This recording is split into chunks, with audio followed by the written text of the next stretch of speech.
Hello everybody, got a review here on the Harbor Freight pulley remover. It's to install pulleys and on power steerings and your alternators.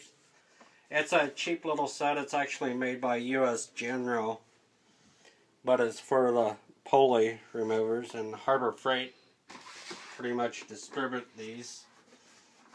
The case itself is kind of thin made. It's not a really good case, but for what it is, Harbor Freight.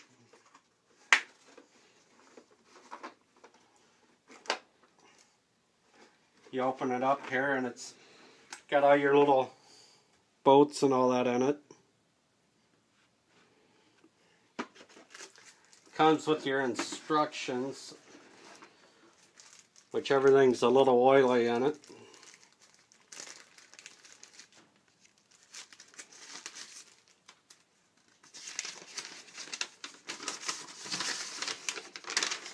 The instructions themselves, I don't really know how good they are.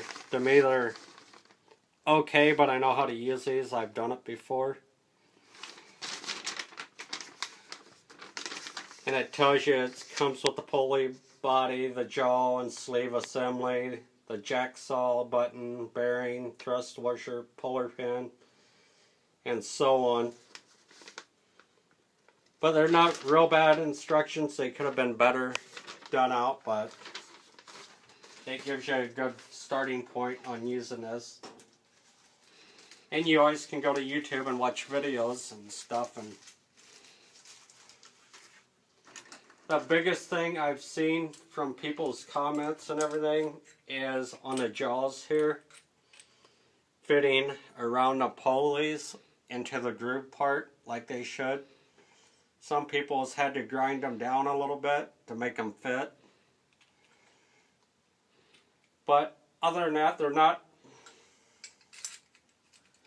really that bad for a $10 set. That's what I gave for them. I'm not sure what the regular price is.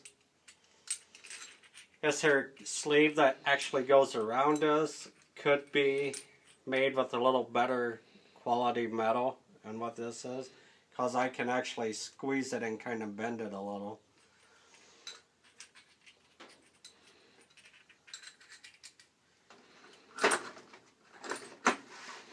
And it comes with your little bearing, and that it's not the best. On this here set, you could use it maybe a couple times and get by with it. If you really take care of it, it might last you longer, but these tools, a lot of them are disposable unless you get their stuff from Pittsburgh that's got a lifetime warranty. But as for a pulley remover, if you needed it for 1 or 2 uses, it's a great little buy. But if you're doing this as a professional job, you know, in a garage, you'd want to get a lot better set than what this is. But other than that, I don't really get a whole lot to say on them. They're not that bad of a set. But like I said, if you was doing it professionally, you'd want to get a better set than what this is. So don't forget to comment, subscribe, and like my videos, and share. And have a great day, everybody. Bye.